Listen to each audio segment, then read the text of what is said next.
Next morning came with silence, the kind that made Sophia's small apartment feel even smaller. She had turned off her phone, unplugged her laptop, and drawn the curtains tight. She thought quitting her job would erase one unforgettable night with her boss, but what he did at the company meeting left the entire office in shock. No one expected the truth he revealed, and it changed everything. Stay tuned, because you're about to watch a beautiful story and find out what happened next. Hello, family. Kindly subscribe to my YouTube channel for more beautiful stories. Thank you as you do so. Sit back, relax as we dive into the story. The clock on Sophia Rivera's wall ticked past midnight, but she couldn't sleep.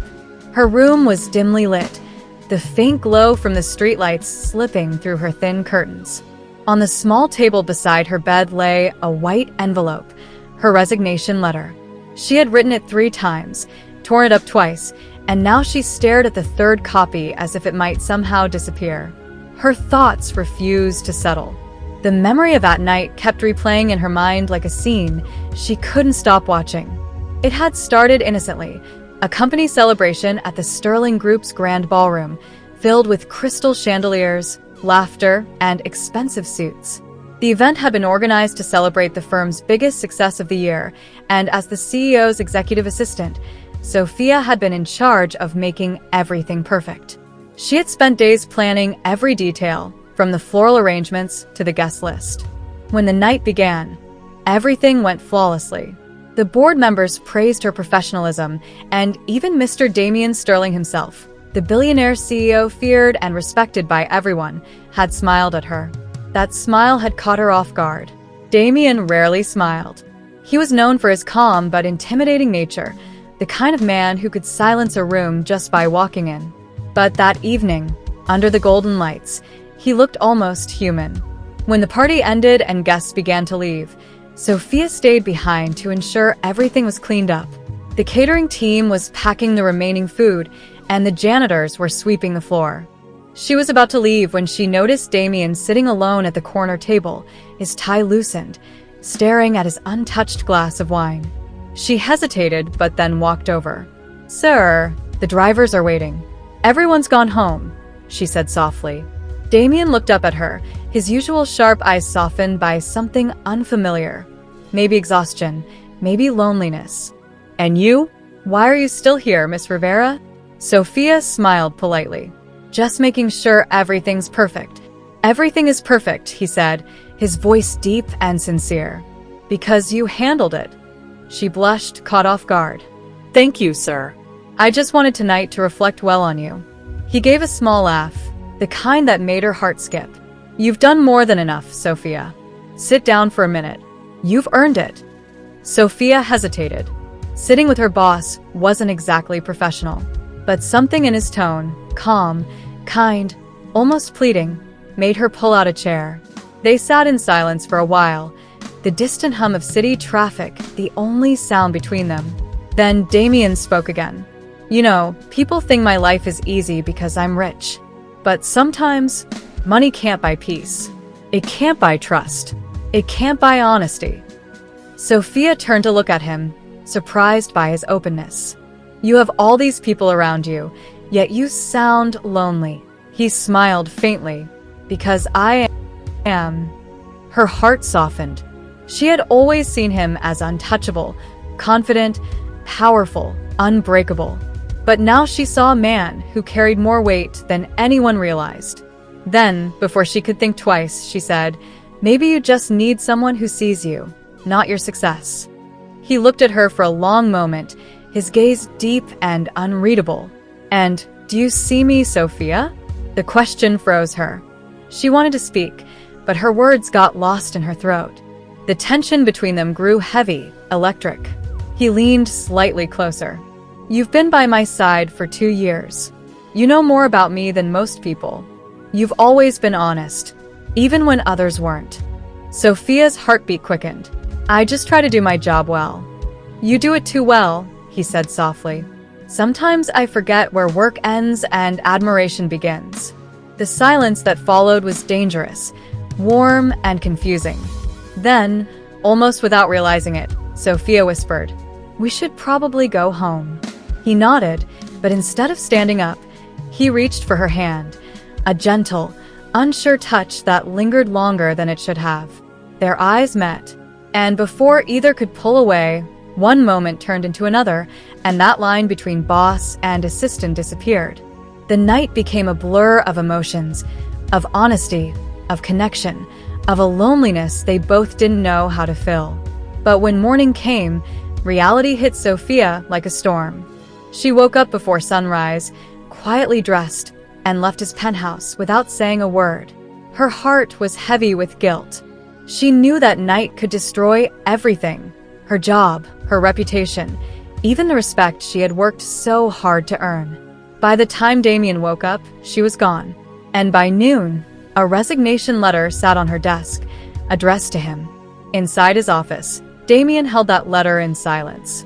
His face was unreadable, but his eyes told a story only he understood. "She wants to quit," he whispered to himself, his voice low and pained.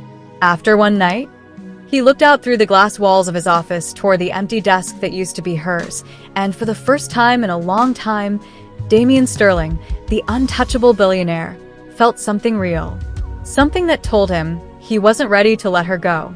Kindly subscribe to my YouTube channel for more beautiful stories. Next morning came with silence, the kind that made Sophia's small apartment feel even smaller.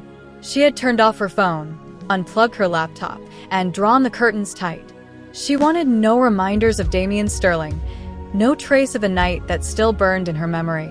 Her resignation letter was already delivered, and she prayed he would just sign it and let her go. She told herself it was for the best, that she was protecting both of them. But deep inside, her heart ached. Every time she closed her eyes, she could still feel his touch, his words, his eyes looking at her as though he truly saw her. Still, she refused to be that woman who fell for her boss. She had worked too hard to earn respect in a company full of people waiting to bring her down. By evening, rain began to fall softly outside. The sound against her window was soothing, but her peace was short-lived. A sudden knock echoed through the quiet room. At first, she ignored it, assuming it was her neighbor. But then came another firm, deliberate. She froze. Her heart began to race. She walked slowly to the door and looked through the peephole. What she saw made her breath hitch. Damian Sterling stood outside, his dark gray suit slightly damp from the rain, his hair tousled, his expression unreadable. Sophia's hand trembled on the handle. "No," she whispered to herself. "He can't be here." But he was. When she finally opened the door, Damian's eyes met hers immediately. His voice was calm, deep, and steady. "You weren't answering my calls." "I didn't think there was anything left to say," she replied quietly, her heart pounding. He took a small step closer. "You left without a word, Sophia. Without even letting me explain."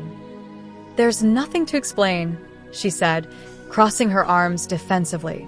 "It was a mistake. We both know it. Let's just end this the right way. I'll leave the company peacefully."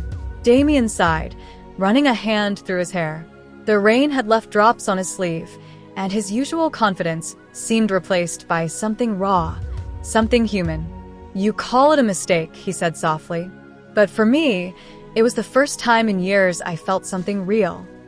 Sophia's throat tightened. "You're my boss. What happened that night can't mean what you think it means." He looked at her with a sadness that shook her. "Then tell me what you think it meant." She turned away, her voice trembling. "It meant nothing. It shouldn't have happened." The silence that followed was heavy. Damian's jaw clenched. "You don't believe that," he said, stepping closer. "You're scared, and I understand. But don't lie to yourself, Sophia." Tears welled in her eyes. "This isn't fair. You have power. You can end my career with one word." Damian's tone softened instantly. "I would never hurt you. You've worked harder than anyone I know. I respect you, more than you realize." Sophia's lips quivered. "Then let me go." He paused, looking at her for a long moment before nodding slightly. "If that's what you truly want, I'll accept it." Her heart skipped. For a second, she thought he would leave. But then he reached into his coat pocket and handed her something, a small folded note. "What's this?" she asked. "Read it when I'm gone," he said quietly. "And if after reading it you still want to quit, I won't stop you."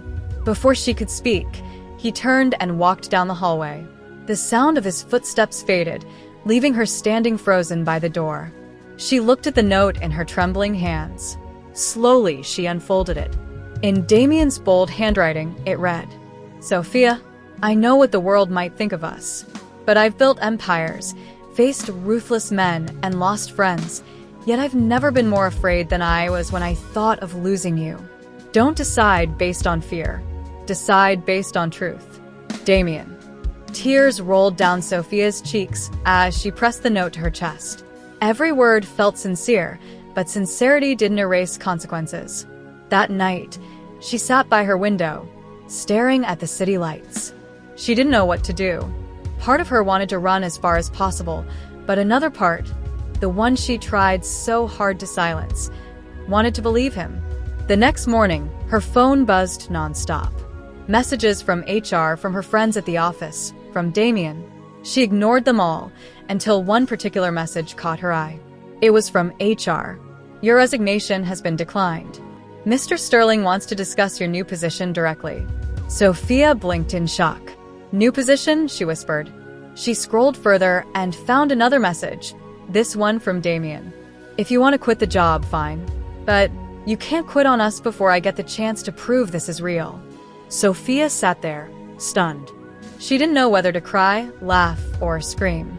Her heart was torn between logic and emotion. One thing was certain, Damian Sterling wasn't giving up easily. And deep down, she wasn't sure she wanted him to. Sophia read the HR email 3 more times, then wiped her face and stood up. Hiding would not fix anything. If Damian wanted a conversation, she would have it, not in secret, not in his penthouse, but in the office where real decisions were made. By 8:15 a.m., she walked into Sterling Group's marble lobby with her head high and stomach tight. The security guard nodded at her as usual, but his eyes lingered a second too long. The elevator ride felt endless.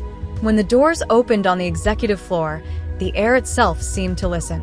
Whispers started before she reached her desk. "Is that her? I thought she resigned." HR said she's staying. Sophia kept her eyes forward. She placed her bag down, turned on her computer, and tried to breathe. Her screen filled with meeting invites, policy reminders, and a note from HR. "See Mr. Sterling at 9 a.m. Private discussion." At 8:59, she smoothed her blazer and walked to Damian's office. His assistant wasn't at the station. The door stood slightly open. She knocked once and stepped in. Damian was already standing. His suit was crisp, but his face gave him away. He looked like a man who hadn't slept much. "Sophia," he said softly, "thank you for coming." "I came to talk about my resignation," she replied, careful and steady. "And your message about a new position." He motioned to the small conference room attached to his office. "Let's talk there." Inside, the city spread out beneath the glass wall like a moving map. Damian kept a respectful distance. "I declined your resignation," he began, "because it was written in panic. I don't want you to make a permanent choice in a storm, but I also won't keep you trapped." He slid a folder across the table. "This is my proposal." She opened it.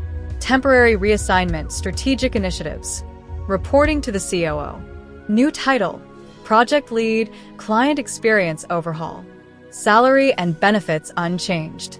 Clear boundary, no direct reporting line to the CEO." A note at the bottom in his handwriting. "Professional distance while we figure out the truth, at your pace."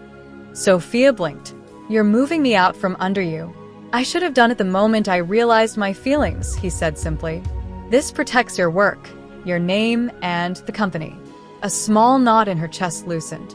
"It's thoughtful," she admitted, then added honestly, "but the office will still talk." "They can talk," Damian said. "We'll let our actions answer." Before she could respond, the door pushed open without warning. Karen from marketing stepped in, surprise painted like makeup. "Oh, didn't realize this room was occupied," she said, eyes shining. Her gaze fell to the folder in Sophia's hands, then to the two of them, standing a cautious space apart. She smiled like a camera flash. "New role, Sophia? Congratulations." Sophia kept her voice even. "Yes." Reporting to the COO. "How professional," Karen said, as if the word were a joke. Her phone was already in her hand, casual but ready. "I'll pass the news along." "Don't," Damian said, calm but firm. "HR will announce it." Karen's smile sharpened. "Of course, Mr. Sterling." She left, the scent of expensive perfume and cheap excitement lingering behind her. Sophia exhaled. "It's starting." "It started the moment people got bored," Damian replied. "Gossip needs food. We won't feed it." They reviewed the project briefly. He kept the conversation strictly about work, timelines, deliverables, the client survey results that had sparked the overhaul. The steadiness helped. For 30 minutes, they were again what they had always been. Two people who made things run. When she stood to leave, he spoke softly. "Sophia, if at any point this is too much, tell me. I will step back. But I won't pretend that night didn't matter." She met his eyes. The care there was terrifying and tender at once. "Right now," she said, "I need to be good at my job. If I can't protect that, I don't know who I am." "I understand." He opened the door for her. "Go in the project." The hallway felt louder than before. By noon, looks had turned into comments. Two interns stopped speaking when Sophia passed. A sales manager whispered into a coffee cup, "Power moves." In the break room, someone laughed. "From assistant to lead in one night? Must be nice." Sophia's hands shook as she poured water. She kept her face neutral and returned to her desk. An email popped up from the COO welcoming her to strategic initiatives. Another from HR, company-wide, announced the reassignment in dry, formal language. The tone was clean. The replies were not. "Congrats, Sophia." "Well deserved." "Wild timing, though." "Lunch?" "I want details," winky face. At 3:10 p.m., Karen posted a team morale message on the internal chat with a stock photo of confetti and the line, "Some people rise fast. Let's celebrate acceleration rocket." The thread exploded with emojis. No names. Everyone knew. Sophia closed her laptop and walked to the nearest empty conference room. She locked the door, pressed her palms to the cool glass, and tried to swallow the weight in her throat. Her chest hurt. Her eyes burned. A gentle knock came moments later. "It's me," Damian said from the other side. "May I?" She hesitated, then unlocked the door. He stepped in and saw her face. The concern in his eyes was immediate. "Tell me exactly what happened." She told him. Every message, every look, every line that cut without using a single curse word.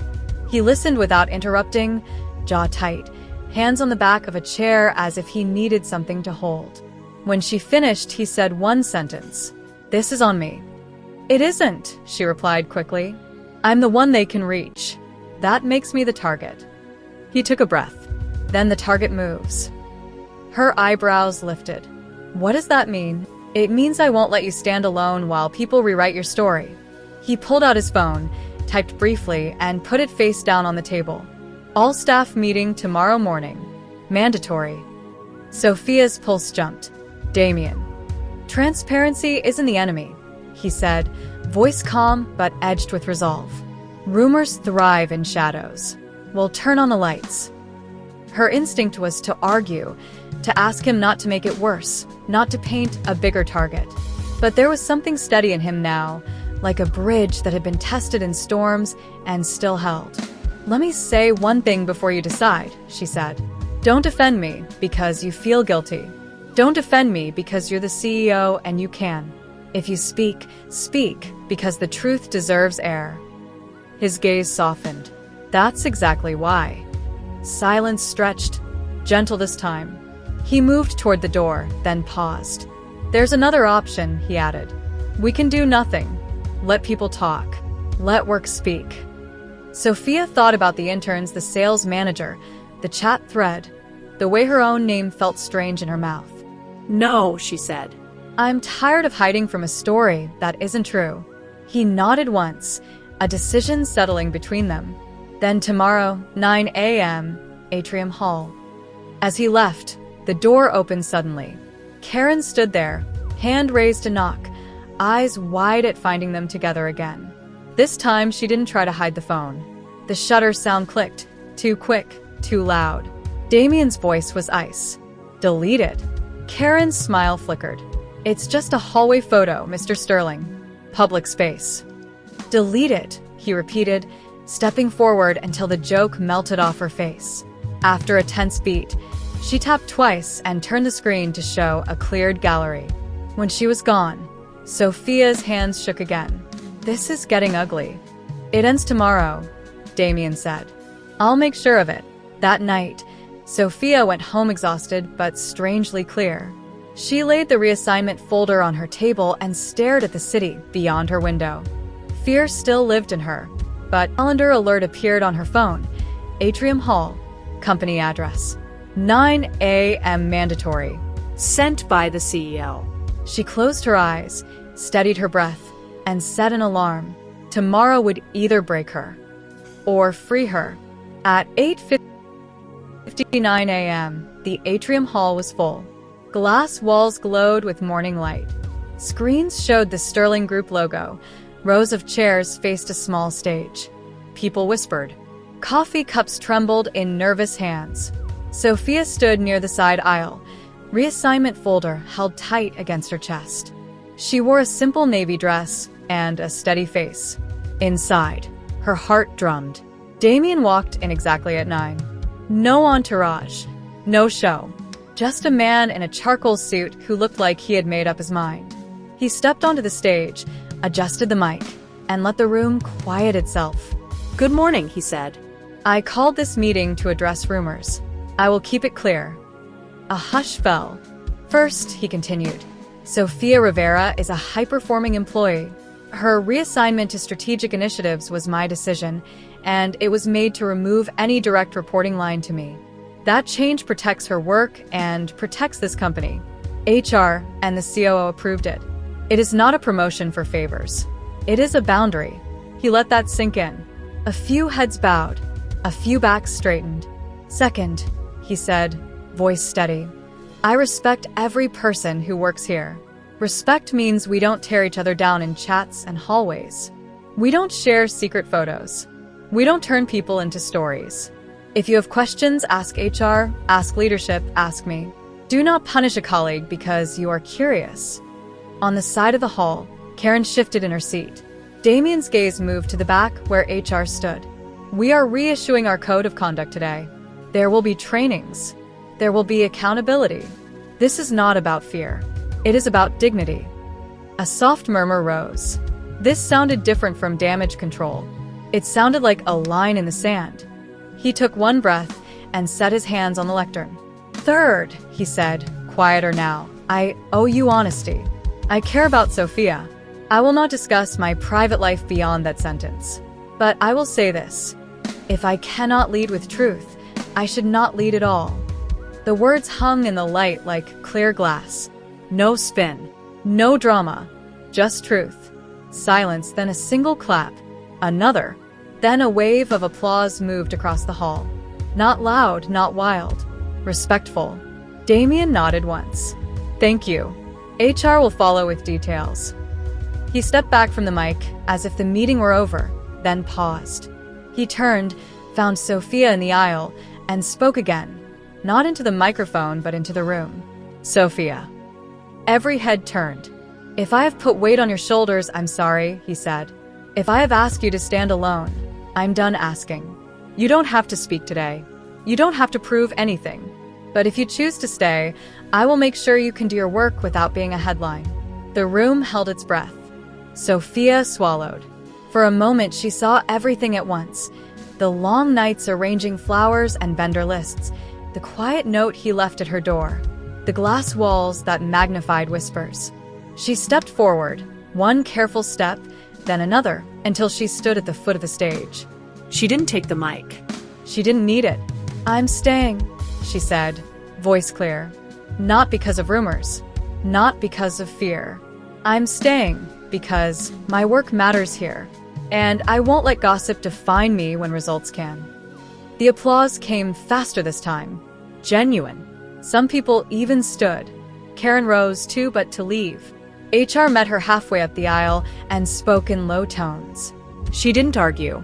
She nodded, eyes lowered, and followed them out. The door closed with a soft click. The message was plain. This company would protect its people from cruelty dressed as curiosity. Damian stepped down from the stage and stopped a respectful distance from Sophia. "Thank you," he said softly. "For what?" "For not hiding from a story that wasn't yours." They didn't touch. They didn't need to. The whole room saw what mattered. Two professionals choosing light over shadows. The day moved differently after that. In the afternoon, the COO welcomed Sophia to a kickoff with her new cross-functional team. The room smelled of dry erase markers and fresh plans. She led calmly, assigning timelines and asking sharp, fair questions. People answered her without smirks now. The work took the oxygen back. By evening, the internal chat felt normal. Project threads replaced the confetti post. A note from HR appeared. Photo taking without consent is prohibited in all workspaces. Violations will face formal action. No names. Enough said. As the office thinned out, Sophia packed her bag. The sun dropped gold between buildings. She paused at the window, letting the city glitter in her eyes. She had survived the longest day of her career without shrinking. A quiet knock sounded at her open door. Damian stood there, tie loosened, expression gentle. "Walk out together?" he asked. "Side by side," she said with a small smile. "Like colleagues." "Exactly like colleagues," he agreed, and then, after a beat, added, "who might find each other on the other side of the day." They rode the elevator without words, the kind of silence that rests instead of presses. In the lobby, he kept the door for her. Outside, the evening air was soft and forgiving. On the sidewalk, he stopped. "No speeches," he said. "Just this. I don't want to rush you. I want to earn you." Sophia looked up at him, steady and warm. "Then let's do this the right way. We work. We heal. We keep things clear. If love wants to be here after that, it will be." He nodded, as if she had just given him the best strategy he'd heard all year. Deal. They started walking. A street musician played a hopeful tune on a worn guitar. A bus sighed to a stop. The crosswalk blinked white. The city, busy as ever, seemed to make room for them. At the corner, Damian glanced at her, a half smile in his eyes. "Dinner? Somewhere with bad lighting and good bread." She laughed. "Text me the place. I'll meet you there." She lifted the reassignment folder. "First, I have a project to win." He placed a hand over his heart in a mock oath. "I'll try not to be impressed." "You'll fail," she said, and the light changed. They parted in opposite directions, not as a secret, not as a scandal, but as two people who had chosen truth and found peace in it. That night, before sleep, Sophia placed Damian's old note inside her new project folder, a small ribbon between two chapters of the same book. The city hummed beyond her window. Her phone buzzed once. "Damian," Bread confirmed. "I'll wait as long as it takes." Sophia smiled and turned off the light. Some endings are loud. This one was quiet. It sounded like dignity.